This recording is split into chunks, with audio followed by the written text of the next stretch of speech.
I never knew when and how my relationship with my twin sister became ill-fated. It feels like the universe shook and broke it. As children, Jannah and I were inseparable. We shared a special bond that was the envy of others. Like the usual twins, we were dressed in pairs. We have the same colors, clothes, shoes, and even accessories. Sometimes we even speak in unison. Everyone adored us and found us both adorable. There was never a time that we weren't seen doing something separately. We always intertwine our hands whenever we walk, eat in the same pace, walk in the same foot direction, and even blink the same way. We wear a mirror of each other. We do look alike. Because of that, people would distinguish which one of us is Jannah and Hannah.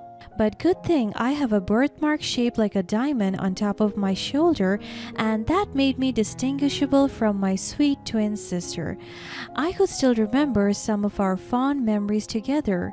We would spend our weekend money on strawberry ice cream and chocolate chip cookies. We would walk down our street and go to our local store just to buy our favorite foods. Aside from that, we both loved dancing, and we would dance in our backyard to tunes that we made up. Also, we loved playing house, and we would always get in trouble for making blanket forts in our bedroom and soiling the newly washed linens. My early childhood was a memory worth cherishing because I got to spend it with her, my best friend, and my other half. But as we grew older, something changed in Jannah. She began to act out and take her frustration out on me, bullying me at every opportunity. It all started with a simple toy. Our mother bought us two different toys, and she liked mine more. She wanted to take it away from me, but I told her that it was mine. Then she pushed me and shoved me to the ground just to get what she wanted. And that incident became frequent. She would always take everything that I have, and if she didn't get it, she would throw the biggest possible tantrums. But I tried to understand her because, according to my mother, I'm more mature than her. As children, the bond between Jannah and me was supposed to be unbreakable, but as we grew older, something changed within her. She started to treat me differently, mocking and taunting me at every opportunity. "Look at you, Hannah, always so clumsy and slow. You'll never be as good as me." She said this to me during our elementary years as we practiced for our dance competition. I tried to hold back tears because some of our classmates were looking at me, judging my every move. "Why are you saying such mean things, Jannah? We're supposed to be sisters," I said in a very soft voice, but she countered it with a loud laugh. "Sisters? Ha! You're nothing compared to me. I don't know why Mom and Dad even bother with you." Her words were like knives, piercing my young heart. I couldn't understand why my twin sister would treat me this way. It hurt so much, but I tried my best to hide the pain. "I'm still your sister, Jannah, and I love you." She rolled her eyes, and some of her close friends laughed mockingly at me. "Love me? You're so pathetic. No wonder everyone prefers me over you. Am I right, girls?" Her friends agreed in unison. I tried my best to hold back my tears, but I failed. It started falling quickly. The bullying continued, and no matter how hard I tried to please her, Jannah seemed to take pleasure in tearing me down. I longed for the days when we were close, when she used to be my protector and confidante, but now she had become my tormentor. Her taunts and hurtful comments would leave me in tears, wondering what I had done to deserve such treatment from my twin sister. At first, I tried to reason with her to understand why she was being so cruel, but all I received was more insults and mockery. As we entered our teenage years, Jannah's animosity towards me intensified. She was always jealous of my friendship and accomplishments, making it her mission to tear me down at every chance she got. It was heartbreaking to see the person I once shared everything with become my biggest tormentor. Another heartbreaking drama happened between us when her longtime crush confessed to me, choosing me over her. She went mad. She was furious towards me that I couldn't even recognize her as my sister. Her jealousy and anger were palpable, especially when it comes to matters of the heart. "Why does he like you, Hannah? I can't stand it." "I don't know, Jannah. It's not like I asked him to like me." She grabbed me by the arm and pushed me against the wall. "You always get everything you want. It's not fair. You're a thief." "Jannah, it's not a competition. You're an amazing person, and I'm sure someone else will come along who likes you." I tried my best to be reasonable, but my attempts at consoling her only seemed to fuel her anger further. The truth was, I never saw the attention of the boy she had a crush on. It just happened, and I couldn't control his feelings. "You must have done something to make him like you. You always manipulate people." "That's not true, Jannah. I never wanted to hurt you." Jannah's unfounded accusation stung deeply. It was painful to see her so consumed by jealousy and hatred, and it felt like she was blaming me for her insecurities. As time went on, Jannah's anger only intensified, and she seemed determined to make my life miserable. She would spread rumors about me, talk behind my back, and try to turn our friends against me. It was clear that her jealousy was poisoning our relationship. "Why are you doing this, Jannah? Can't we just support each other and be happy for each other's success?" "I'll never be happy for you, Hannah. You don't deserve anything good in your life." Despite her hurtful words, I refused to retaliate with anger. I believed that if I showed her kindness and understanding, maybe she would eventually let go of her resentment. But it seemed like an impossible task to mend our fractured bond. As we navigated the complexities of teenage life, our sisterly connection had become a battleground of emotions, leaving scars that would take years to heal. Little did I know that Jannah's bitterness and envy would lead her down a dark path, leading to actions that would shatter our lives even further. Then we embarked on our college journey. We took different programs, so we weren't able to see each other frequently on campus, and that lessens the fight and unnecessary arguments. My college life was perfect. To me, it was the most liberating phase of my life because I get to study my dream program. I met amazing people, and I met the love of my life, Cole. We both took health sciences, and we dated since our junior year of college. As soon as we graduated, we entered the same company and worked there. Our bond grew deeper as we navigate life with our love anchoring us. After 4 years of dating, Cole proposed to me. It was a beautiful starlit evening by a serene lake where me and Cole were sitting on a blanket enjoying each other's company. "Hannah, there's something I want to say." "What is it, Cole?" "Ever since we met, my life has changed in ways that I could never have imagined. You bring so much joy and love into my life, and I can't imagine my days without you by my side." "Cole, you know I feel the same way about you. You mean the world to me." "That's what I wanted to hear. You see, Hannah, you've shown me what true love is, and I want to spend the rest of my life with you." "Are you saying what I think you're saying?" Then he took out a small box and knelt before me. He opened it and revealed a sparkling diamond seated on top of the ring hoop. "Hannah, will you do me the incredible honor of being my wife? Will you marry me?" I got teary-eyed and overwhelmed with emotions. "Oh, Cole, yes. 1,000 times, yes." "Really? You're not just saying that?" "I'm saying it from the bottom of my heart. I love you, Cole, and I can't wait to spend the rest of my life with you." Cole slips the ring onto my finger where a birthmark was hidden in between the spaces of the finger. He stood up and leaned in to kiss me. We both embraced, holding each other tightly under the twinkling stars. At that moment, everything feels right, and our love shines brightly, like the moon reflecting on the still waters of the lake. After that, I told my parents and family about the engagement, and we arranged a gathering. I know that my relatives will love him because he was charming, kind, and had a smile that could light up the room. I thought that maybe he would be the one thing that could bring us back together, but fate had other plans. It was also the first time that Jannah would be seeing and meeting him, and in an inevitable event, Jannah fell head over heels for Cole, and in her twisted mind, she saw him as yet another possession to take away from me. Throughout the gathering, she became fixated on him. She was flirting with him, but good thing Cole knows how to draw a line and put up boundaries between them.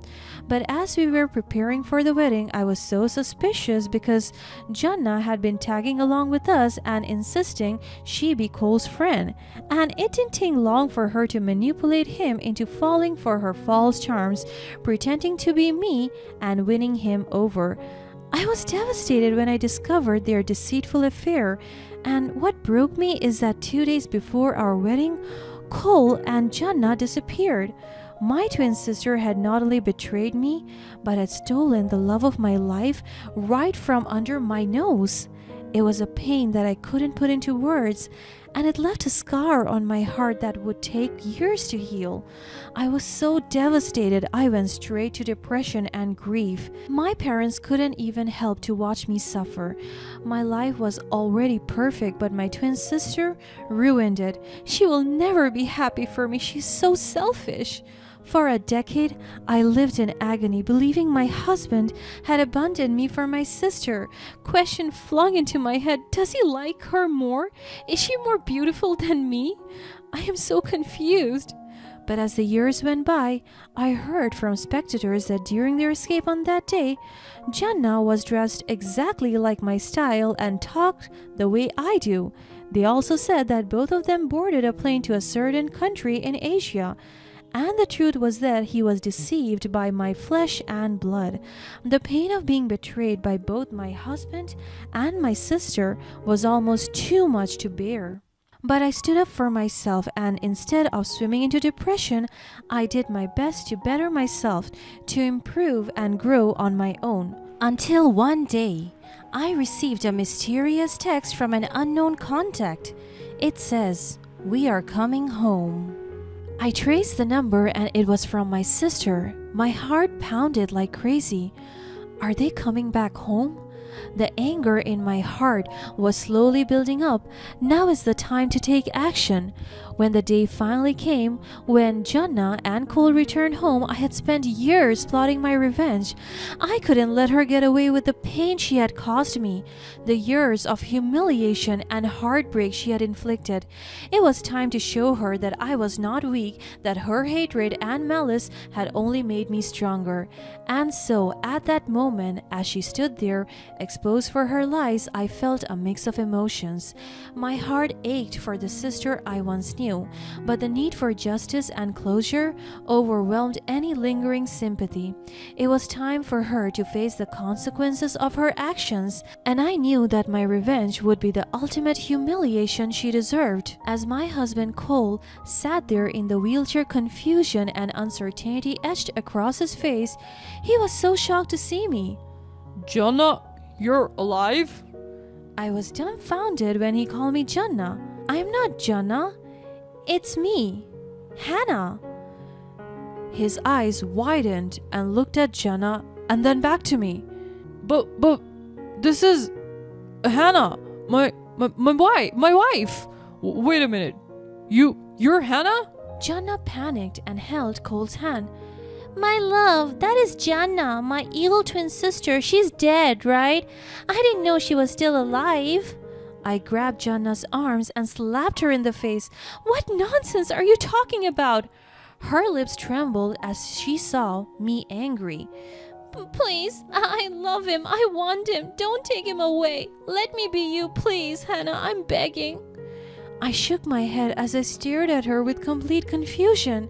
She is sick in the head. All this time, you pretended to be me in front of Cole, and you even told him that Jannah, which is me, is already dead? You're crazy. I knew it was time to unveil the truth. My heart pounded as I gathered the strength to approach Cole once again and expose Jannah's cruel deception. Cole, I said, my voice trembling with emotion.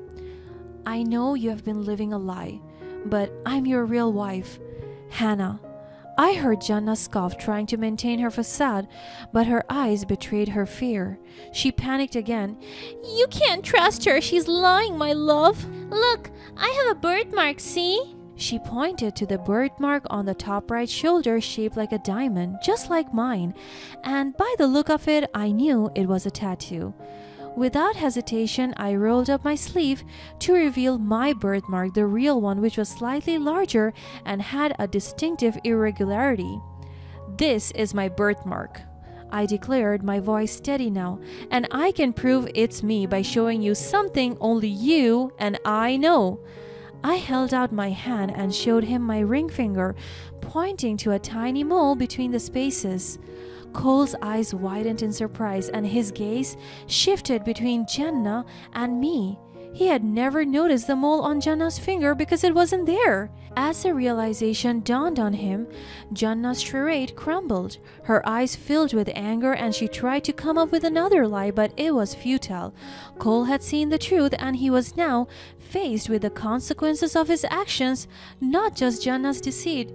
You did this? Jannah kept her silence and panicked even more. Cole fixed his gaze on Jannah, his anger palpable. How could you do this to me, to us? He asked her with intensity, his voice trembling with disappointment and rage.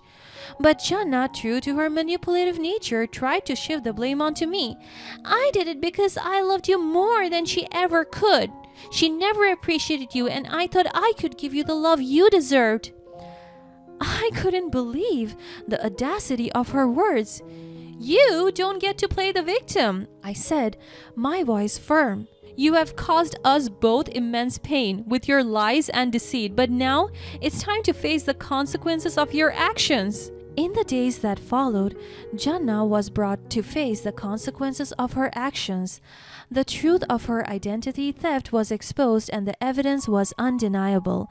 It was clear to everyone that she had been living a lie for years, deceitfully masquerading as me to steal my husband and tarnish my reputation. As the legal proceedings unfolded, Jannah's true colors were laid bare for everyone to see. Her hatred for me had driven her to commit such a heinous act, and it was evident that her actions were not born out of love but out of malice and envy. The court's verdict was swift and severe. Jannah was found guilty of identity theft and fraud, and she was sentenced to face the full extent of the law. It was a bitter pill for her to swallow, knowing that her actions had finally caught up with her. Throughout the ordeal, I remained steadfast in my determination to seek justice, but I couldn't help but feel a mix of emotions. The pain of losing my husband and the betrayal of my twin sister had left deep scars on my heart. However, I had also grown stronger and more resilient, knowing that I had the support of those who truly cared about me. With the truth revealed and justice served, I could finally start to heal and rebuild my life. Cole, realizing the gravity of his mistakes, expressed sincere remorse for his actions. He sought counseling and therapy to understand the underlying issues that led him to be deceived by Jannah's false charms. Despite the immense pain he caused, I found it in my heart to forgive him, and we began the slow and arduous process of rebuilding our relationship. As for Jannah, her life had taken a turn she never could have anticipated. The consequences of her actions left her isolated and abandoned by the very people she sought to control. It was a harsh lesson, and I couldn't help but feel a sense of sadness for the person she once was before envy consumed her heart. In the end, I learned that revenge was not about causing harm to others, but about finding closure and allowing justice to take its course. My journey had been painful, but it also revealed the strength and resilience that resided within me. Through forgiveness and understanding, I chose to break free from the cycle of hatred and negativity that had consumed both Jannah and me. Life went on, and I focused on rebuilding my relationships and finding happiness once again. The scars from the past remained, but they served as a reminder of the challenges I had overcome and the person I had become, a person who had triumphed over hatred and emerged stronger on the other side.